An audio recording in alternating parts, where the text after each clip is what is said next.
Hello everyone, ఈ వీడియోలో తక్కువ మసాలాలతో సింపుల్గా చికెన్ కుక్కర్ పులావ్ అలానే చికెన్ 65 ప్రిపేర్ చేసుకుందాం.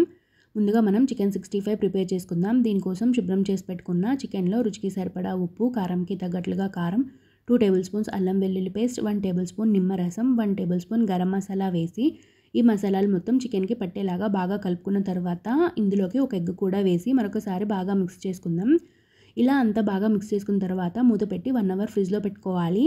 అలానే 65 ప్రిపేర్ చేసుకునే ముందు ఇందులోకి కార్న్ఫ్లోర్ కూడా యాడ్ చేసుకొని మరొకసారి బాగా మిక్స్ చేసుకోవాలి.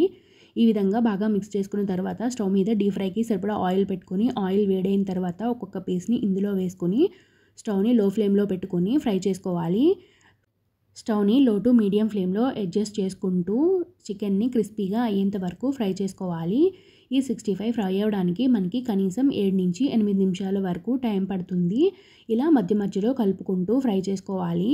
ఫైనల్గా మనకి చికెన్ 65 అయితే ఫ్రై అయిపోయింది. ఇప్పుడు టిష్యూ పేపర్ ఉన్న ప్లేట్లోకి తీసుకుందాం. చాలా సింపుల్గా ప్రిపేర్ చేసుకోవచ్చు, అలానే చాలా టేస్టీగా కూడా ఉంటుంది. చూసారు కదా, మరి చికెన్ 65 అయితే రెడీ అయిపోయింది. ఇప్పుడు కుక్కర్ పులావ్ ప్రిపేర్ చేసుకుందాం.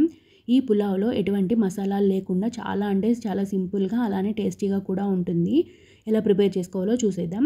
దీనికోసం శుభ్రం చేసి పెట్టుకున్న చికెన్లోకి కొద్దిగా పసుపు, కారంకి తగ్గట్లుగా కారం, రుచికి సరిపడా ఉప్పు, 1 టేబుల్ స్పూన్ వరకు అల్లం వెల్లుల్లి పేస్ట్, అలానే 2 టేబుల్ స్పూన్స్ వరకు ఆయిల్ వేసి ఈ మసాలాలు మొత్తం చికెన్కి పట్టేలాగా బాగా మిక్స్ చేసుకొని ఒక 1 అవర్ పక్కన పెట్టుకోవాలి. 1 అవర్ తర్వాత స్టవ్ మీద కుక్కర్ పెట్టుకొని ఇందులోకి దాల్చిన చెక్క, యాలకులు, లవంగాలు, కొద్దిగా సాజీరా, జీడిపప్పు, అలానే సన్నగా కట్ చేసి పెట్టుకున్న ఆనియన్, పచ్చిమిర్చి వేసి ఆనియన్ బ్రౌన్ కలర్ అయ్యేంత వరకు ఫ్రై చేసుకోవాలి.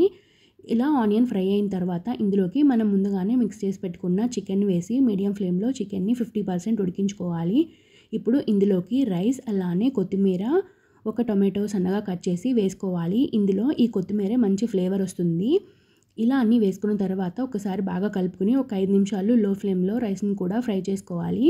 ఇలా ఫ్రై చేసుకున్న తర్వాత ఇందులోకి ఒక గ్లాస్ రైస్కి గ్లాసున్నర వాటర్, అలానే రుచికి సరిపడా ఉప్పు కూడా వేసి మరొకసారి అన్నింటినీ బాగా కలుపుకొని మూత పెట్టి 3 విజిల్స్ వచ్చేంత వరకు ఉడికించుకుంటే మనకి సింపుల్ అండ్ టేస్టీగా కుక్కర్ పులావ్ రెడీ అయిపోతుంది.